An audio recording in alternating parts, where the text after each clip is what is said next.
Now, there comes a period in your philosophical investigation where you encounter upon the honeymoon problem, or just as analogous to any other pursuits out there, when you begin something, it's always the most exciting thing there ever is. For example, you encounter upon a new thinker. For example, for me, that's the works of Michel Foucault tend to excite me a lot when I first encountered upon his ideas, or the works of Friedrich Nietzsche when I first heard about it, the works of David Hume and Immanuel Kant. These thinkers, when you first come into contact with their ideas, you're instantaneously infatuated with their frame of thinking. So I hope that this piece of message is going to resonate with some of you out there, and hopefully to contribute some greater understanding into the difficulties that's involved within reading philosophical texts. Which is that, let's rephrase it in another way. When you're reading philosophy, you're digging into one of the most complex subjects there are. Okay, you're digging into some of the most complex terminologies. You're dealing with a new frame of thinking, and your brain isn't exactly good at adapting itself instantaneously. So grappling with thinkers and grappling with philosophers is analogous to rewiring your entire brain. Your entire brain of yours, you're rewiring your noggin. Basically, you're pulling the wires out and you're rewiring it. And this process is a very strenuous, a very stressful, and at times frustrating process.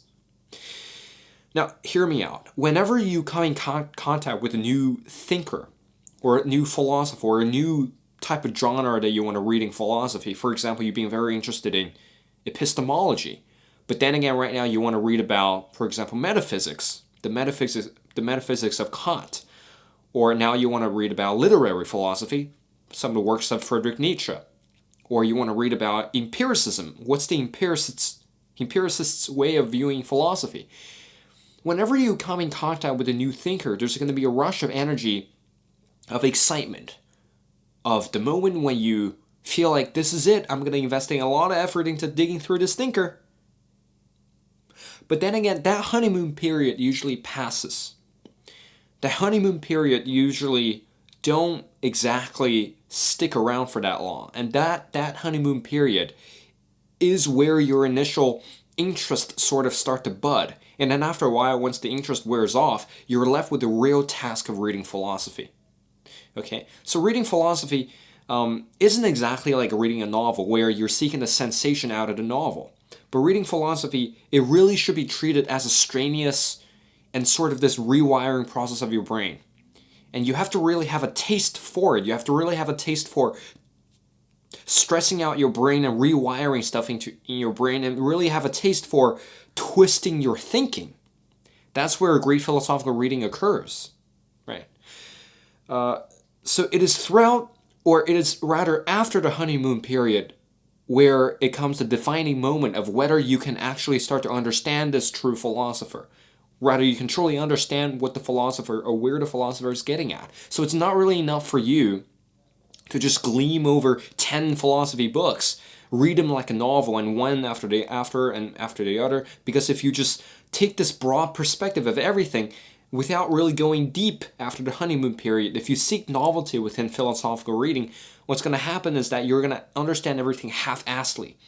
Some of the most important key distinctions weren't really being drawn, and some of the most key important paradigm-shifting profundity aren't really being discovered. Right? So you're being sort of led astray by this sort of desire for novelty, which is not exactly what we do when we read philosophy texts. Well, if you don't have that special taste for that confusion, if you don't have a taste for twisting your brain, if you don't have a taste for philosophy, well, maybe reading philosophy isn't for you. Maybe you don't care enough about understanding it that you wouldn't actually invest in any effort. But the real truth here is that reading philosophy is strenuous. It takes a lot more time and patience for you to dig through the book. A short little book like this probably would take you a good 2 months to really understand it. So the first month is dedicated to inspectional reading, where you read through the entire thing without much fuss.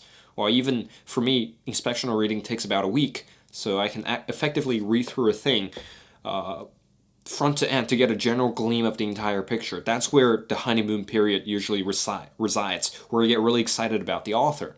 But then again, after the inspection or reading, there's always that sense of dissatisfaction, where you have to literally go back to the front of the book and then read it again with a pencil, and read it again with detailed annotation and detailed analysis, because you've got the skeleton structure on your first inspection or reading.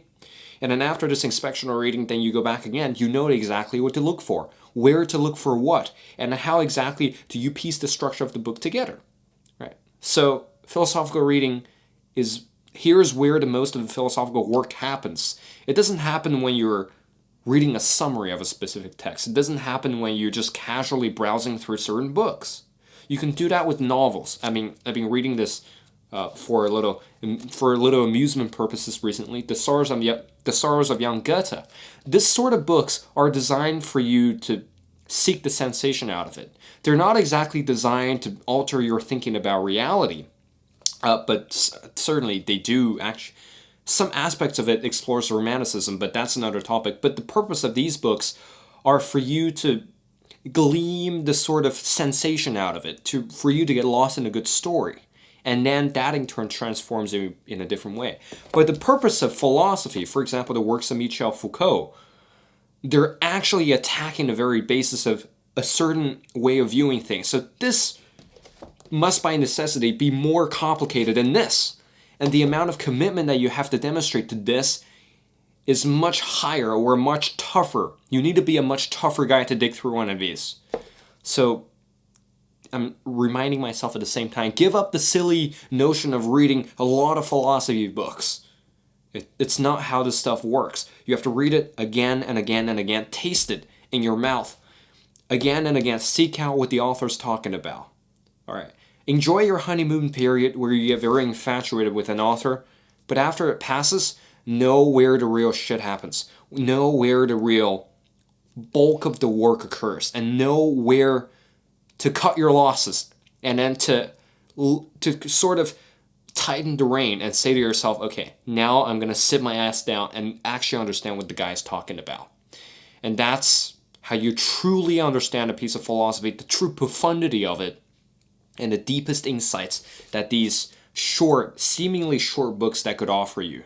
Okay, this is just a 200 pages account of the sort of history of how he came to define madness. But there's a lot of terminologies and medical definitions in here that were really darn confusing. So it would take you effectively 3 times. Read this thing 3 times to really understand it. And I'm even right now struggling to read it for the first time. So that's the amount of depth that we're talking about here. And also links to the concept of commitment. How committed are you to philosophical reading? Is philosophy actually for you? And I sort of have to conclude that philosophy is for me. So, and I also have this trained up appreciation for a really twisty sort of confusion. I really enjoy it when you get that break at the end where you truly understand what the guy's talking about. Satisfying, strange satisfaction. So yeah, that's another impromptu video blog about the honeymoon period and commitment to philosophy. Commitment to philosophy versus honeymoon. And how philosophical books are not really meant to be enjoyed. Okay, so yeah, Robin here from the Quirky Inquiry, signing off right about now.